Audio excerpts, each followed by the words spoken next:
sejam todos muito bem-vindos. Meu nome é Ilúcia Calera da Silva, advogada, e esse é o programa Advocacia para Todos, um programa em parceria da TV Cidade com a OAB Subseção Farroupilha.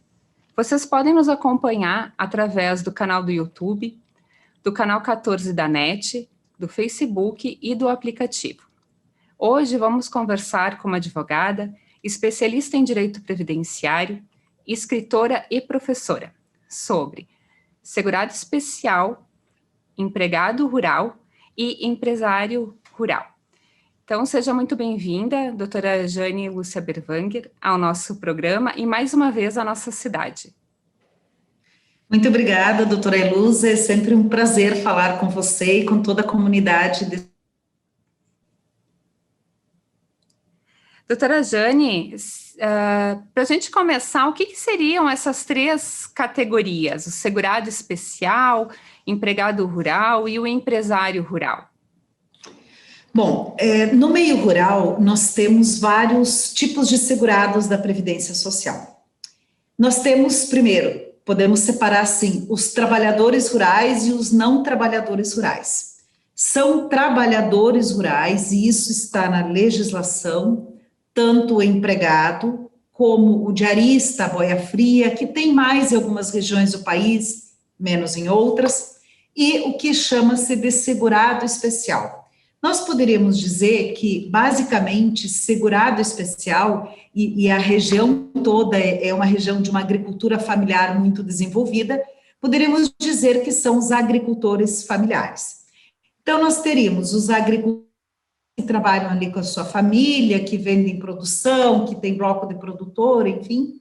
Os empregados rurais, que são aqueles que trabalham de forma contínua para o mesmo empregador, deveriam ter carteira assinada, nem sempre tem, né, doutora Ilúcia? Às vezes a gente vê, assim, empregados rurais que estão ali continuamente trabalhando para o mesmo empregador há 1 ano, 2 anos, 3 anos, e não tem carteira assinada. Isso é uma irregularidade, e ainda assim esses trabalhadores são empregados rurais. Mas aí nós temos não trabalhadores, e deixa eu explicar o que seria esse não trabalhadores. Então, a legislação classifica como empresário, ou a lei previdenciária chama de contribuinte individual, aquele produtor rural que não se enquadra como segurado especial, que talvez a gente de parte dizer que não se enquadra como agricultor familiar. Então, explicando um pouco quem é esta pessoa. Esta pessoa que é contribuinte individual, portanto, precisa pagar carnê todo mês, precisa pagar contribuição mensal, é aquele que, por algum motivo, não é segurado especial, mas produz no meio rural. Aquele que, por algum motivo, produz, mas não é segurado especial. Por exemplo, tem mais de 4 módulos fiscais, contrata empregados além dos 120 dias no ano. Então, são algumas hipóteses, ou tem outra fonte de renda. Por exemplo, uma pessoa que tem uma área rural e também tem uma atividade urbana, é empregado, empresário urbano e tem área rural, naquela atividade rural não será segurado especial porque tem outra fonte de renda, que é aquela renda urbana. Há uma diferença, duas consequências muito importantes para essa distinção entre trabalhadores rurais e não trabalhadores, e empresários rurais, como você fala. Uhum. Duas grandes diferenças. A primeira é na contribuição, aqui não é segurado especial, não é agricultor familiar, ele precisa pagar um carnê todo mês, precisa pagar uma guia da Previdência Social, e o agricultor familiar paga sobre a produção que ele comercializa. E a segunda grande diferença é que a idade lá para o empresário é 65 anos para o homem e 62 para a mulher, na regra permanente, e no rural é 60 anos para o homem e 55 anos para a mulher. Muito bem, as duas grandes diferenças realmente são essas, né? A questão da contribuição previdenciária e a data de aposentadoria, né? A idade para aposentadoria. E, doutora Jane, aqui nós temos na nossa região o caminho de Caravaggio, que liga canela a farroupilha. E muitos agricultores, como é um caminho mais de interior, muitos agricultores, eles acabaram formando como se fossem mini hospedagens, né, para os peregrinos. Isso de receber os peregrinos em casa, essa questão da atividade turística, como é que eles podem fazer isso mantendo-se como segurado especial, né? E no caso de não conseguir se manter segurado especial, aí sim eles teriam que recolher as contribuições, isso?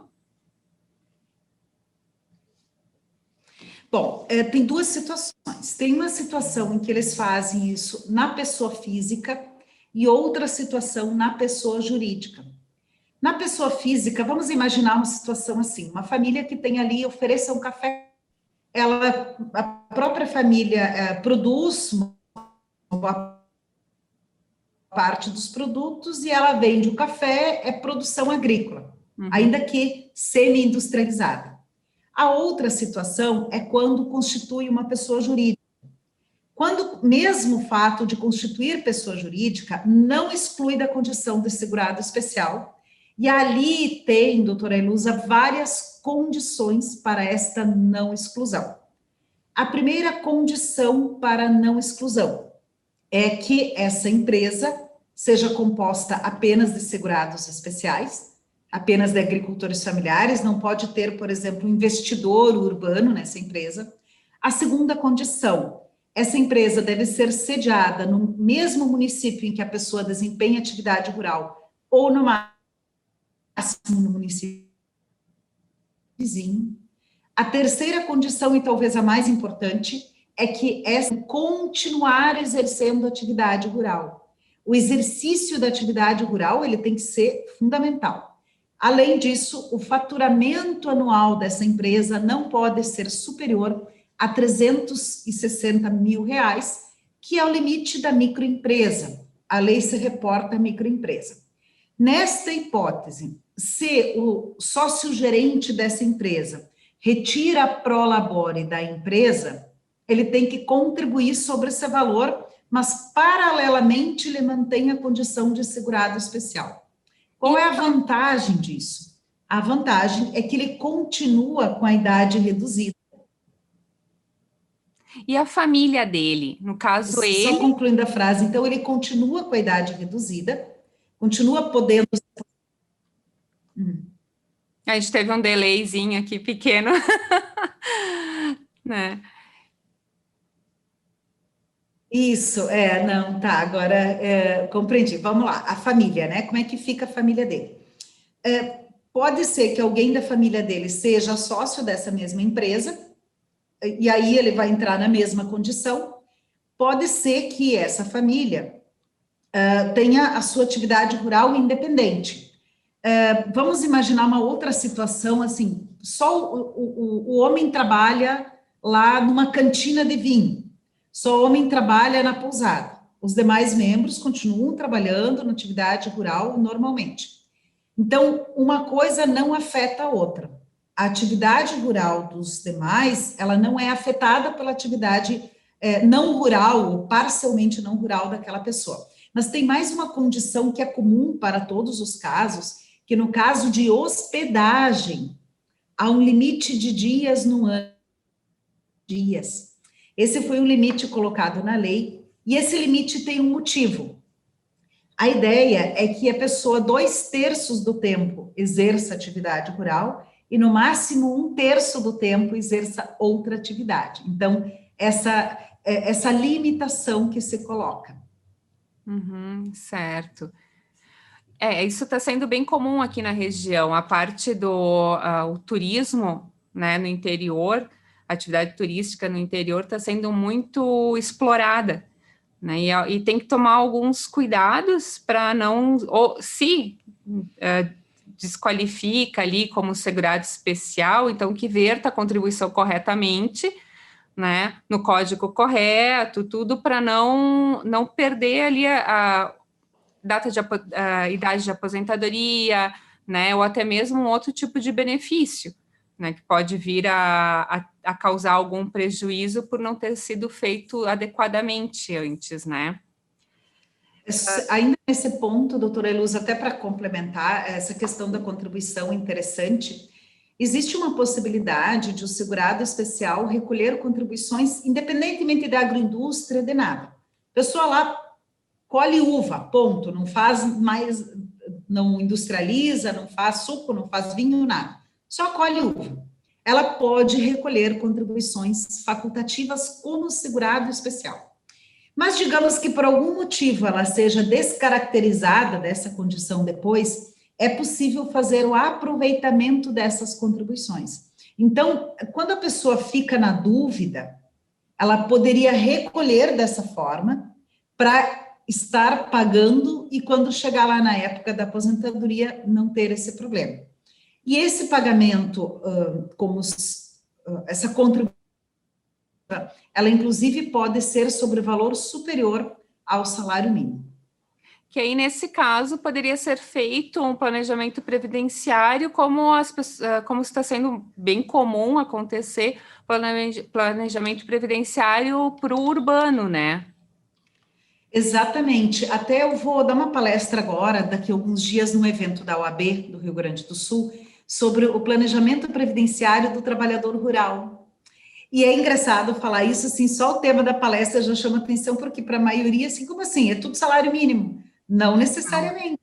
E na verdade, são dois problemas. Um é o valor do benefício, mas antes disso, tem que saber se realmente a pessoa tem direito ao benefício. E para isso também ela precisa se planejar.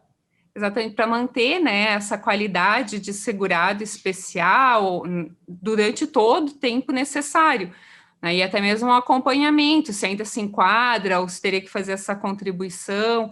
Essa questão do planejamento previdenciário para o rural, ela é nova, né? As pessoas normalmente não olhavam para isso, mas ela é muito importante. Até uma das questões que a gente está tendo muito aqui na cidade é que o normal era a pessoa sair do campo, né? Sair da agricultura e vir para a cidade. Já faz um tempo que esse fluxo está sendo o inverso.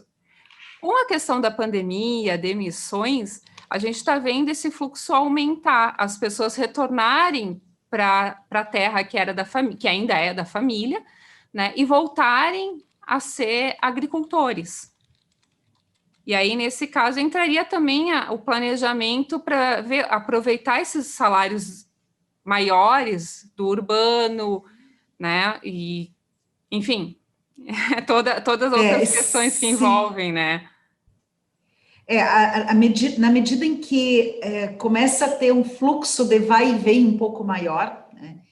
E talvez assim, doutora Elusa, eu sou oriunda do meio rural, meus pais se aposentaram como agricultores, e quando eu era adolescente, enfim, quando eu saí do meio rural, na época, assim, não se cogitava jamais de alguém voltar, né? Mas assim, depois que a pessoa conseguiu o emprego, ela não volta nunca mais. Só que as coisas foram sendo modificadas. Hoje, por exemplo, a agricultura foi o setor que mais cresceu no ano de 2020. Então, a gente percebe uma outra situação, uma outra conjuntura do meio rural. Então, isso pode sim trazer pessoas de volta, né? Trazer pessoas que, de repente, não conseguiram, não gostam de morar na cidade, não conseguiram se adaptar por algum motivo. Então, é muito importante mesmo cuidar desse planejamento. É bom falar sobre isso num programa aberto à comunidade, porque, às vezes, as pessoas se preocupam com isso aos 45 do segundo tempo, né? Tá lá se aposentando, a pessoa chega para mim e diz assim, estou com 67 anos de idade, estou pensando em começar a pagar previdência. Quer dizer, né, essas alturas, então, não para se aposentar, né? Então, na verdade, essa questão do planejamento, às vezes a pessoa não quer gastar, acha que é fácil, que consulta no Google. Até outro dia eu escrevi um artigo sobre isso, chamando a atenção as pessoas que consultam no Google para tentar descobrir medicamento, etc., está com problema cardíaco, né? Vai consultar um médico cardiologista. Está com problema previdenciário, vai consultar um advogado previdenciarista. Então, nesse sentido de buscar alguém que entenda mesmo, né? E ser os colegas também que, ao fazerem esse planejamento, também estudem a melhor solução para a pessoa, enfim, se qualifiquem bastante para poder entender melhor o direito para o trabalhador rural, para qualquer cidadão, enfim. É que o trabalhador rural, que nem tu estava explicando, tem muitas questões ali que pode desqualificar, desenquadrar como segredo especial, como trabalhador rural, e de repente, se tu for ver isso lá nos 45, né, minutos, não tem mais o que fazer, porque o tempo já passou, né? Quer dizer, de repente tem, né? Óbvio, mas não algo imediato, não algo para alcançar a expectativa da pessoa, né? E muitas vezes a gente fala do planejamento previdenciário voltado para a aposentadoria, mas no meio rural acontece muito acidente, né? Sim, também. E é interessante isso que você falou, porque às vezes a gente fica focado na aposentadoria e nem sempre, né? Às vezes, sei lá, a pessoa pode morrer antes disso, a pessoa pode adoecer antes disso. Eu, às vezes, brinco nas aulas, né? Eu digo, se nada de pior acontecer, a pessoa um dia vai se aposentar. Então, existem outras coisas que podem acontecer e todas as pessoas estão vulneráveis a ficar doente, a morrer, enfim, sofrer um acidente, etc. Então, ela não pode pensar só na aposentadoria. É claro que a pessoa, assim, estatisticamente, né, a maioria das pessoas chega à idade avançada, então a pessoa vai pensar naquilo que é mais provável, ou seja, eu vou ficar velha um dia, vou querer ficar com bom benefício, vou ter, né, enfim. Mas é importante alertar para isso também, para essas outras situações do dia a dia. A pessoa às vezes diz, então não preciso mais pagar, é só esperar o dia de me aposentar. Olha, se você só quer, tudo bem, mas fique ciente de que, na verdade, então, se daqui a 1 ano, daqui a 2, dependendo do caso, né, você não vai ter direito ao auxílio-doença, se adoecer, se você morrer, tua companheira não vai ter direito à pensão por morte, então, as pessoas terem consciência desse rol de benefícios que a Previdência Social paga. Exatamente, até mesmo a questão de valor, né, doutora Jane, porque o auxílio-doença, ou agora conhecido, né, como benefício de incapacidade, ele é para aquele momento que tu precisa do valor imediato, para um tratamento médico, questões que envolvem situação financeira, né, um valor muitas vezes grande, até mesmo para a pessoa se manter, né, manter a sua família e conseguir fazer o tratamento. A gente sabe que a rede do SUS é muito boa, mas dependendo da situação, né, precisa de algo imediato. E pensar também nessa questão desses outros benefícios, não só da aposentadoria, né? Sim, e é importante as pessoas terem essa consciência, né, de que o âmbito de proteção previdenciária é maior. Certo. Outra questão que a gente está vendo retornar agora é o auxílio emergencial. O ano passado, quando saiu a primeira vez, né, o auxílio emergencial, o trabalhador rural, o agricultor, inicialmente não poderia, né, fazer a solicitação, teve uma discussão em cima disso. E agora, com esse novo auxílio emergencial? Bom, a primeira coisa, assim, ó, que tem que ficar muito clara, antes de falarmos da profissão, isso é um auxílio emergencial para quem precisa, para quem está passando muita necessidade. Nós tivemos vários casos, inclusive da região da Serra Gaúcha, processo criminal por terem recebido benefício de auxílio emergencial indevidamente. Porque, num primeiro momento, bastava fazer o cadastro, é que assim, tá ali na tua mão, né? Tu tá com o celular na mão, pega, pedir, pronto, acabou. É simples, é fácil. Só que isso, eu vou fazer a seguinte comparação. Você está dirigindo na cidade, ultrapassa o sinal vermelho. Parece um momento de bobeira que te deu, mas a consequência pode atropelar uma pessoa, pode matar uma pessoa. Então, às vezes, a pessoa não se dá conta que aquele ato, que parece simples, pode trazer consequências. Então, a primeira coisa assim, que eu chamo a atenção é isso, é a pessoa verificar se realmente ela precisa desse dinheiro. E aí eu digo isso, assim, doutora Elusa, com muita tranquilidade, porque que a grande maioria dos agricultores da Serra Gaúcha não precisam. Alguns podem precisar. Bom, a segunda questão é que nós já chamávamos atenção no passado, que não está contemplado entre as atividades, entre as profissões, entre os vínculos, o agricultor familiar. Está contemplado o autônomo, o informal. Quem é o informal? O informal não é o agricultor familiar.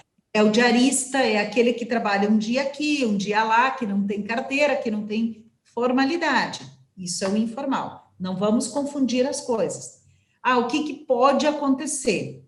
Vamos pensar assim, que tenha realmente uma família muito pobre, no meio rural, que precise do benefício. Então, vou dar 2 exemplos. Primeiro exemplo, essa família recebe Bolsa Família. Ela vai receber automaticamente, ela não vai fazer cadastro. Por exemplo, essa família não recebe Bolsa Família, nesse caso, ela teria que fazer um cadastro, e esse cadastro, ele vai ser como autônomo ou como informal. Daqui a 2 anos, alguém vai pedir aposentadoria, vão cruzar os dados.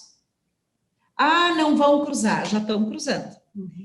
Casos assim, a pessoa recebeu um benefício, ela recebeu auxílio emergencial, e aí eu vou citar um exemplo que não é uma coisa ilegal. Por exemplo, a pessoa estava esperando um benefício assistencial, estava esperando uma aposentadoria urbana, mas não tinha emprego nenhum, não tinha renda nenhuma, ela pediu auxílio emergencial. Agora saiu a aposentadoria dela, aquele valor é descontado. Isso prova que há cruzamento de dados. Existe cruzamento de dados. Se todo mundo que pediu auxílio emergencial não vai se aposentar, eu não estou dizendo isso, porque isso depende sempre de uma avaliação do caso concreto. Mas é bom que destas consequências que podem ocorrer. Esse alerta é muito importante, porque, que nem a senhora falou, tá ali com o celular, o aplicativo, é facinho, é só, né, clicar ali numas opções e pronto, e enviar e o dinheiro tá vindo, né, sem pensar nas consequências depois. Mas, doutora Jane, nossa conversa tá ótima, tá muito agradável, a gente teria muito mais para falar sobre esse assunto, mas o nosso tempo está se encerrando. Então, vou lhe passar a palavra para a senhora deixar seu recado final, né? E já vou lhe agradecendo pela disponibilidade mais uma vez conosco. Doutora Eluz, é sempre um prazer falar com você, com toda a comunidade aí. Já estive várias vezes em Farroupilha, nós fizemos... uma das coisas mais legais foi uma audiência pública que a gente fez na Câmara de Vereadores. Nossa, foi muito bem recebida, tudo muito legal. Na UAB também, várias vezes. Só tenho a agradecer a oportunidade, desejar um ótimo trabalho para vocês. Obrigada, doutora Jane, então, pela disponibilidade, pela presença, e agradeço também a presença de todos vocês que acompanharam o programa. Obrigada e tenham uma ótima semana.